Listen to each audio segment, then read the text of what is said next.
How's it going, Rogues Gallery, and welcome to another Flesh and Blood video here on Red Zone Rogue. Today, we are continuing this kind of unofficial, beginner-friendly new player series that I started with my How to Start Playing Flesh and Blood video. We followed that up with a Battle Box video going over 3 decks that play very, very well against each other in this kind of like rock, paper, scissors style. They're all commoner decks, so they're really, really cheap to play. But I also figured a lot of folks out there might be just thinking, what are the best beginner-friendly heroes? There's so many heroes in Flesh and Blood. There's so many different options here. I know you already kind of ran down all of the options in your How to Start Playing Flesh and Blood video, but like, I don't know where to start. Where should I start? And normally I would just say start with whatever hero that you think is the coolest or that you can relate to, or whatever metric you want to use to decide which hero that you want to play. But I know there's a lot of folks out there who are just like, I don't know. I don't know who to pick. And so today we're going to go over my top 4 heroes that I think are the best for new players. They are very, very beginner friendly. They're actually the heroes that I personally use to teach new players how to play. And several of these heroes, I've done this for years now. In fact, I've taught many other players and big content creators how to play using these heroes. So without further ado, let's start it off with Dorinthia Ironsong. Dorinthia Ironsong is my #1 go-to hero for teaching new players how to play the game, because Dorinthia basically forces you to learn how to play the reaction step properly, because as a warrior, you want to do a lot of really, really sweet reactions, in the case of Dorinthia, actions with reprise during your combat step. And honestly, I think reactions in general are one of the more complicated things to get used to in Flesh and Blood. Defense reactions and attack reactions, the timing on them, how you use defense reactions, all that kind of stuff. And I think Dorinthia is perfect for that. She's a pretty simple hero, and you can build her very, very, budget friendly and still make a deck that performs well and also is just great for teaching new players. So Dorinthia, for those reasons, is my first choice for brand new players. You can actually find a lot of the Dorinthia support in the very first Flesh and Blood set, Welcome to Wraith. And this set in particular is just really, really good for teaching new players I'd say like 80% of what's in Flesh and Blood. Maybe we'll roll that back to 70% of what's in Flesh and Blood. This set does not have the arcane damage mechanic, and it also does not have talents, but those can wait for a little bit later after someone kind of gets their foundation for Flesh and Blood, and I think this set is just really fantastic for it. And that's going to actually segue us into our second hero, Bravo Showstopper. I think Bravo Showstopper is another absolutely perfect hero to learn to play Flesh and Blood, or just to master if you are a beginner player.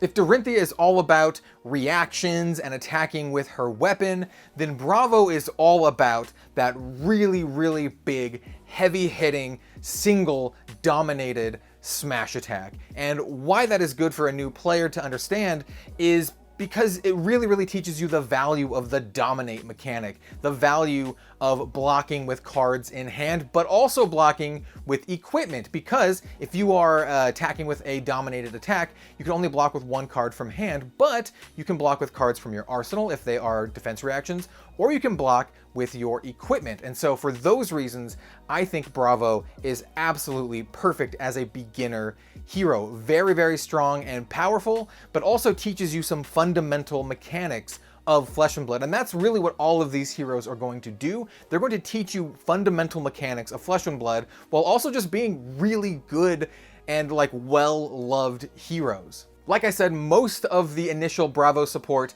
can be found in Welcome to Wraith, but support for Dorinthia and Bravo can be found through a multitude of sets. Basically any set that has the class in question, Guardian for Bravo, Warrior for Dorinthia, you can find support for them. If you want to know more about all of that kind of stuff, like I said, please check out my How to Start Playing Flesh and Blood video for more details in that, but I just kind of want to give you a baseline of where to look if you're into someone like Bravo. The next hero that I want to talk about is the most OG hero possible. It is Ira, Crimson Haze. And Ira basically teaches you how powerful go-wide strategies are. Now, there are other heroes in the game that are really, really good at these go-wide strategies, such as Briar, such as Phi, but I really think that Ira teaches you these at a very, very easy to understand level. It's really, really good for beginners. Her mechanic is very, very simple. It's just your second attack gains +1. And what does that tell you? Well, it means you want to attack with at least 2 attacks.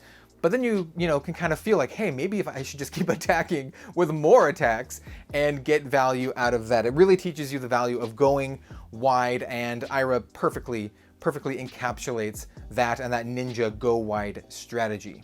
Once again, she will also help teach you the value of cards in hand, both as attacks and as cards to block with, especially if you are using her with the harmonized Kodachis, forcing your opponent to choose, well, do I just take the one, or do I have to use an entire card from my hand or a piece of equipment to block this? So I really, really like both the ninja class and Ira for beginners, and I think Ira is the perfect one to use. Very simple, very powerful, but just elegant design. There's a reason Legend Story Studios has her as the welcome deck for brand new players.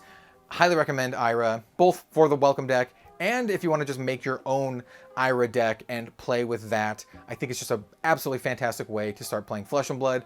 Oddly enough, support for Ira can mostly be found in the Crucible of War. And by support for Ira, I mean direct support. You can find her specialization in here, as well as her hero card. You can also find that stuff in the Ira welcome deck. And then also any of the other sets that have ninja in them, you can find, generic ninja support for Ira.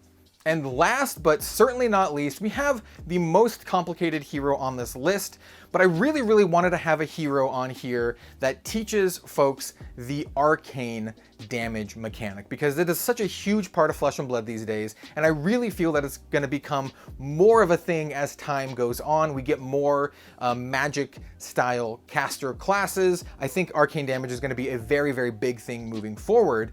And a lot of the arcane damage classes are somewhat complicated for new players. I would say a hero like Briar is a very powerful hero, but it's a little complicated for new players. I'm actually choosing Iyslander as our fourth and final hero that we're talking about today, because I think Iyslander is not only the easiest to play and understand out of all of the pure arcane damage classes, but also as a hero, I think she's just a lot of fun. So she's beginner friendly, strong, and a lot of fun, and she will teach you a lot of stuff.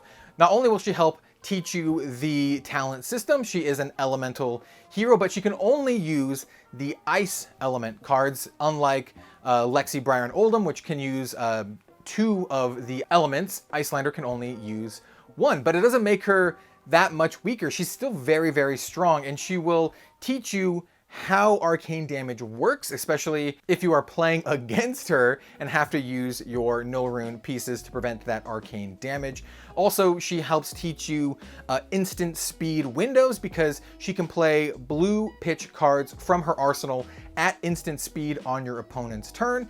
And she also will help teach you like static taxing effects with frostbite tokens. Now, like I said, she's the most complicated hero on this list, but honestly, out of all of the pure arcane damage heroes, I think she is the best one to learn, just because she teaches you all of these fundamental basics of Flesh and Blood. I would say, if you want to just jump in, head first, you can start with Iyslander. I would very much recommend the other 3 heroes first, Dorinthia, Bravo, and Ira. But if you're just like, I can take it, I'm a card game veteran, I can understand like these instant speed windows and these taxation effects, go for it. Go with Iyslander. I think she's absolutely fantastic, especially in the Blitz format. And she really, really does a great job of teaching you, like I said, these fundamental mechanics of Flesh and Blood: arcane damage, instant speed windows, taxation effects, like these static effects. But she also teaches you the importance, and this is true of Bravo as well,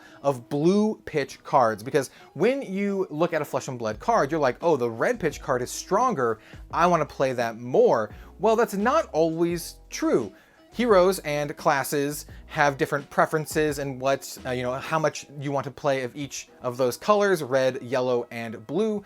And a hero like Iyslander really, really favors blue pitch cards. And literally says it on the card. Like, she wants you to play blue pitch cards, specifically blue pitch non-attack actions, so you can play them on your opponent's turn. Even better if there are ice cards to give them that little peppering of frostbite. Bravo does the same kind of thing. He really heavily favors blue pitch cards, but it's not as explicit on his hero card. It doesn't like literally tell you, hey, play a bunch of blue cards. You do want to play a bunch of blue cards with Bravo to pay for all of the really, really heavy hitting smash attacks that he's going to be doing.